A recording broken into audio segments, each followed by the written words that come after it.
Dengan adanya kenaikan BBM, kita sudah bisa pastikan itu akan berdampak kepada UMKM atau orang miskin. Tapi pemerintah dalam hal ini juga menyiapkan bantalannya. Jadi bantalannya juga disiapkan karena kenaikan ini sudah tidak bisa kita hindarkan lah, kurang lebih begitu. Nah, ada 3 yang akan kita usung dalam terkait dengan itu, bantuan langsung tunai untuk 20 sampai 60 juta kelompok masyarakat sebesar 150.000 sebanyak 4 kali. Dengan total anggaran 12,4 triliun BLT akan disebarkan, akan dibayar 300.000 langsung ke Mensos sebanyak 2 kali melalui berbagai saluran, antaranya Kantor Pos Indonesia. Selanjutnya, bantuan subsidi upah diberikan kepada 16 juta pekerja dengan gaji maksimum 3,5 juta per bulan, sebesar 600.000 yang dibayarkan 1 kali dengan anggaran 9,6 triliun. Pembayaran oleh Pemda dengan menggunakan 2% dari dana transfer, yaitu DAU dan DBH sebanyak Rp 12,7 triliun.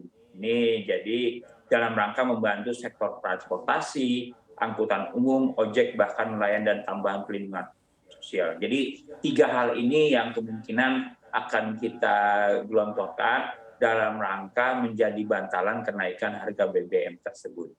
Anda juga telah mendengarkan begitu ya statement dari Bu Afi, di mana memang harus ada diversifikasi dari mikro ataupun dari UMKM-nya sendiri agar memang menjadi bantuan ini tepat sasaran. Bagaimana untuk sejauh ini Anda melihatnya sendiri sinergitas antara pemerintah pusat dan juga daerah?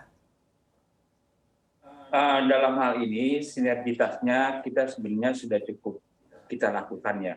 Kita juga kemarin meminta data yang siapa yang layak untuk mendapat bantuan. Kita juga bekerja sama dengan Kementerian Sosial, juga Kementerian Dalam Negeri. Nah, dalam hal ini agar data tersebut akurat, kami tidak ingin kejadian beberapa 2 tahun yang lalu ada yang tumpang tindih, ini bisa kita selesaikan. Dan kita sudah berkirim surat kepada pemerintah daerah terkait untuk permasalahan ini. Jadi kami rasa kerjasama dengan pemerintah daerah sudah cukup sudah cukup kita bekerjakan. Selanjutnya terkait dengan switching tadi, memang kalau yang UMKM retail itu memang agak cepat ya. Nah, ini yang menjadi permasalahan yang terkena adalah UMKM sektor produksi yang katakanlah pertanian.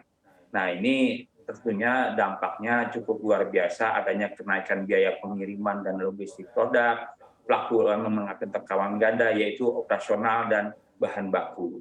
Dan juga menurunnya permintaan ini juga berdampak. Jadi secara langsung terkait dengan ini akan mengancam ketahanan pangan. Satu, secara langsung meningkatkan biaya produksi komoditas pertanian dan produk pangan. Pengembangan primer, penggunaan bensin, traktor, harga minyak olahan itu menjadi naik, dan pengeringan, pendinginan, dan lainnya.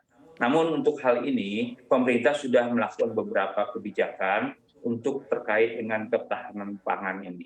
Dan upaya pemerintah terkait dengan hal ini, terutama dengan minyak goreng.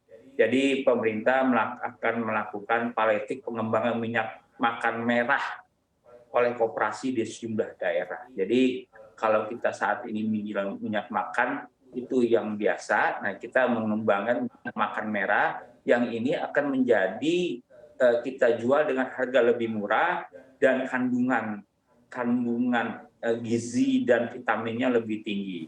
Di Indonesia dari 14,59 hektar perkebunan sawit, 6,64 juta hektar dikelola petani swadaya. Total produksi sebanyak 48 juta ton dan 35 diantaranya adalah hasil dari kelapa sawit. Namun hilirisasi kelapa sawit rakyat belum optimal. Perlu adanya penggunaan minyak merah dan koperasi menggunakan teknologi dengan teknologi produksi yang lebih mudah, lebih sehat, yang mempertahankan vitamin A, vitamin E, dan square-nya. Jadi kita akan melakukan 4 pilot project untuk ini dengan koperasi sebagai off-taker penjualan, yaitu ada 4 koperasi, yaitu Sawit Unggul Sejahtera, KUD Tani Subur, dan Gapoktan Tanjung Jambi Sati dan Kauli Sumber Riau Makmur. Jadi ini yang dilakukan oleh pemerintah. Yang kedua, pemerintah juga akan mempercepat proses pencairan kur klaster. Jadi kur klaster ini kita akan dorong agar mereka lebih berproduksi dengan cepat, dengan baik. Dan kur klaster ini yang bisa kami sampaikan, pinjaman per individu bisa maksimal sampai 500 juta.